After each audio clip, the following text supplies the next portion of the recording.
are you doing? Greetings. As they say in Deutschland, Guten Abend, Frau und Mädchen, Damen und Herren. As they say in Australia, hello mate. As they say in England, pip pip cheerio, I say there, dear fellow. As they say up in Boston or up in the Northeast, hey, how you doing? This is going to be a short video. This is the end of the year in case you didn't know it or not, and these are my picks. Because I have no affiliate links, yeah? I'm not shilling or pimping anything. Important that I mention that before I mention these things. Doesn't matter what you buy, I don't make a dime. Picks for favorite, not favorite, really the best cameras and lenses that I've seen come out this year.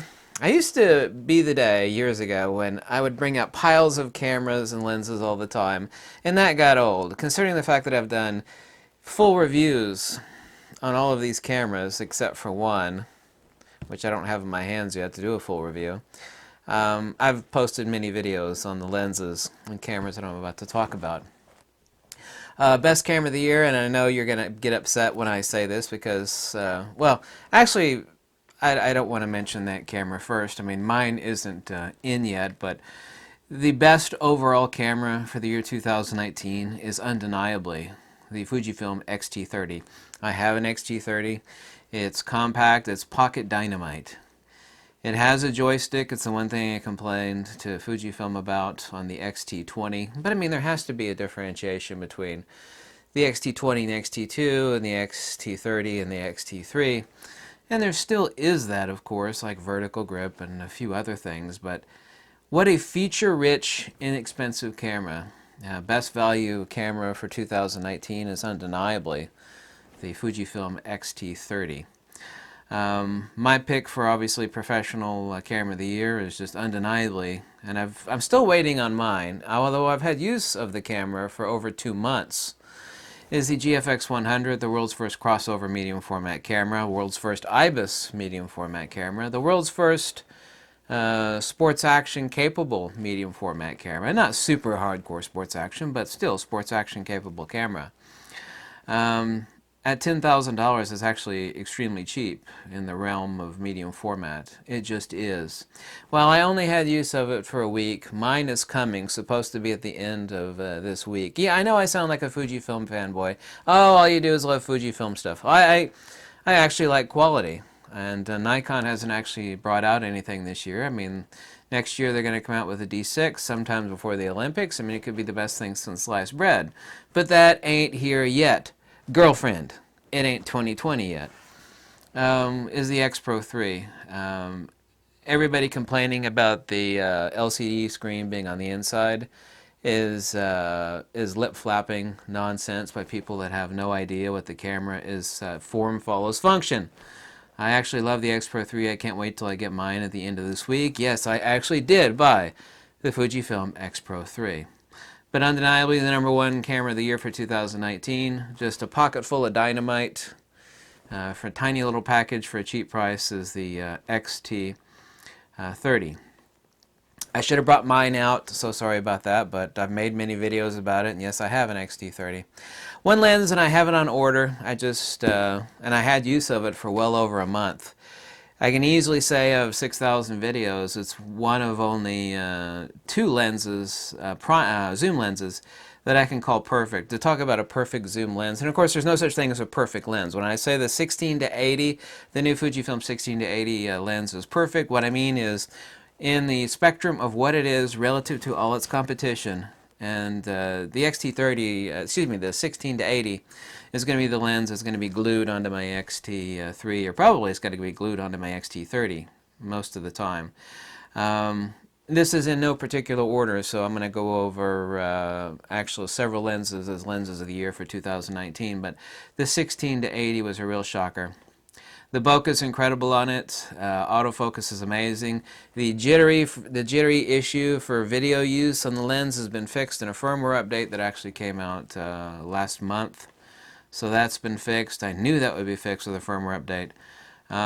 That'll definitely be my #1 top recommended zoom lens for Fujifilm. The only reason I would actually still recommend the 18 to 55 is because there's a ton of them out there used, and you can get them really, really cheap. Someone's on a budget trying to get in a Fujifilm camera, then the inexpensive 18 to 55. Yeah, get one of those cheap if you're on a budget. But the 16 to 80 is just incredible. This is not a video about budget. This is about best cameras and lenses. And once again, and we're in no particular order here. And this lens actually cracked open earlier this year, but it still came out in 2019. And this lens is incredible. I am a fan of ultra-wide zooms and primes. Nikon still owns the world. As much as I love Zeiss and have tons of Zeiss lenses, their ultra-wide lenses, they suck. However, their Nikon's ultra-wide primes are incredible. Used to be Nikon's ultra-wide zooms, like their 14 to 24, were extremely good, but Tamron just beat the hell out of them with their 15 to 30. And their 10 to 24 crop sensor lens, which I also reviewed, but that was not this year. But undeniably the best wide-angle lens this year is the 8 to 16 millimeter 2.8 Fujifilm lens. This is it. It's somewhat expensive. It's rather quite heavy, but I mean, in the spectrum relative to the Tamron 15 to 30, which is a Canon or a Nikon mount lens, yeah, this is even very, very slightly better because that lens is already incredible better than that. The fact that Fujifilm can actually make such an awesome lens in the range of 8 to 16 millimeters is absolutely amazing. This is one of my top picks, along with the 16 to 80, which I'll have my 16 to 80 before the end of the year is out. There have been a run on 16 to 80 lenses. They're starting to come back in again. So that's two of the five that I'm going to mention, and also in no particular order. This very inexpensive, freaking incredible lens with fast autofocus, really, really good build quality. This is the Viltrox. This is their 85 millimeter lens. Absolutely an incredible lens. It's an f1.8 lens. This is X mount. I guess they backward engineered the autofocus algorithms into the chip that's on board this lens. It's actually fast autofocus. It's extremely cheap, extremely well built, and I can't imagine anybody being unhappy with it. If you want a great lens for portraiture or for general use, obviously you have to consider the crop factor for relative field of view on the 85 millimeter 1.8 Viltrox. This lens it knocked my socks off. I actually couldn't believe it, and you know, especially for a lens made. By the way, I got to meet the Viltrox rep at Photokina. Not Photokina. Wasn't it Photokina? Photo Plus, not Photokina. Excuse me. I was just up there, up at Photo Plus in New York City last month. I guess I'm getting old. I said Photokina. I meant to say Photo Plus. But, yeah. This lens is as fast as many of Fujifilm, even faster than older Fujifilm, like 35-1.4 or 23 millimeter 1.4. This is a great lens, the Viltrox 85 millimeter 1.8. So that's three lenses down. Two more, and I'm going to save the best for last, is lens winner of the year. And this lens, I have every GFX lens except for the new 50 millimeter. I had use of that lens for over a month. Little pancake lens. It's a great little lens, but it certainly doesn't make this cut. This is about best lenses for 2019. This, if you have a GFX camera, you know, because of the focal length, this is basically like a short 70 to 200. It's obviously a 100 to 200 millimeter, and it is a 5.6. People say, well, you know, it's a 5.6. You know, how good is that? Actually, this lens has incredible bokeh 5.6. It's medium format.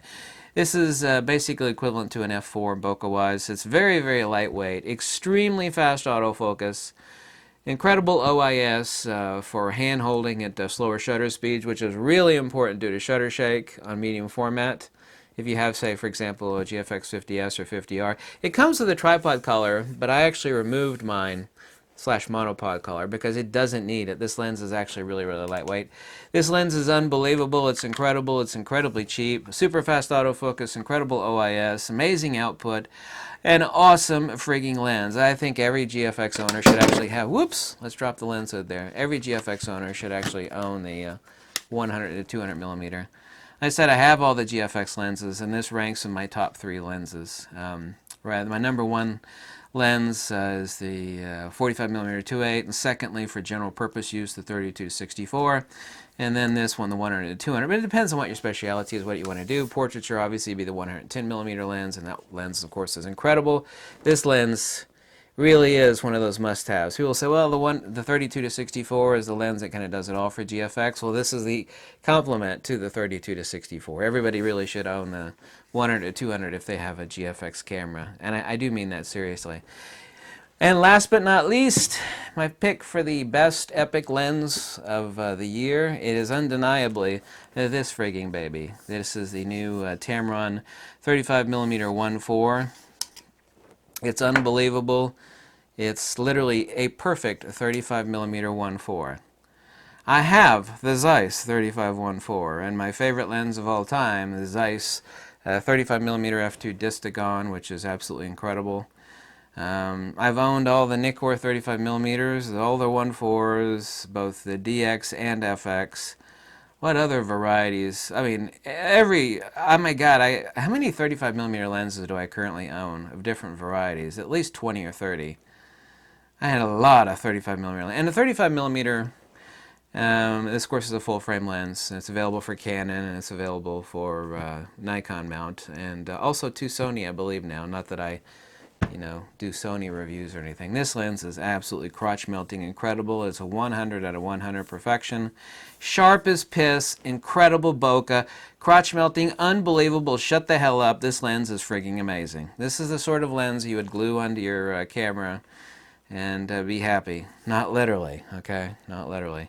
My God, this lens is amazing. So this is my pick actually for lens of the year. This lens is unfreaking believable. Unbelievable. It gives me shudders. This lens is really amazing. It's really amazing. Tamron knocked it out of the park. So Tamron wins it for lens of the year with this baby here at the end of 2019. The 35mm 1.4 DIUSD. Yes, indeedy. Oh, my God. What a lens. I've actually had a dream about this lens after I was using it during a bunch of heavy testing a few months ago. This lens gives me shudders. Get it, shudders? My shutter mechanism. So that's it. I know I probably sound like a Fujifilm commercial in this video, but hey, if Nikon dropped the honey, then, and it was something amazing, I would have mentioned it. I love Nikon, still do. So don't be accusing me of being, because I have no affiliate links. I'm not selling anything. I could have said anything, right? I am not working for Fujifilm.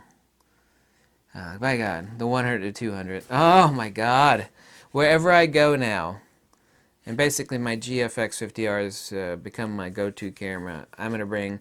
Depends on what I'm doing. It's going to be this lens and some other lens. Probably my 45mm 2.8. You can do everything with this lens, just about. I love this freaking lens.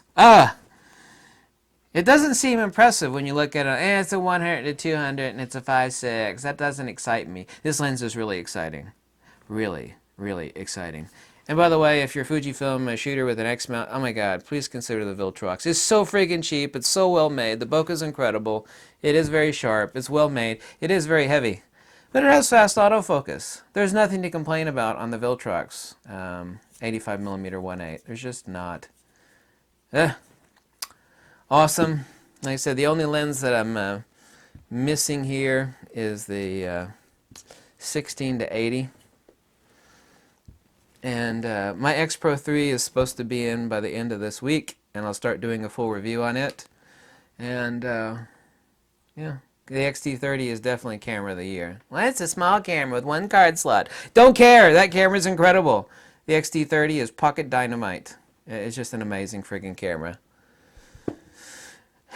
It is. The only reason the Z50 was created by Nikon was to try to compete with the XT30's enormous success.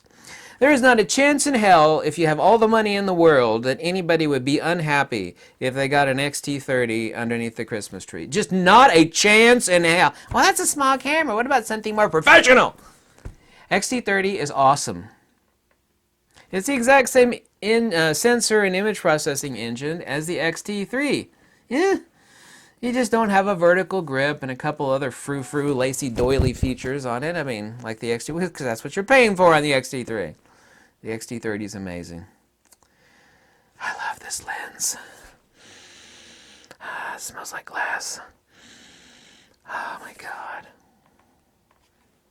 Tamron is doing everything right that basically everybody else is doing wrong. Who's your daddy, Sigma? People say, why didn't you review Sigma lenses? Here's my answer in a closing statement. Because I don't review crap!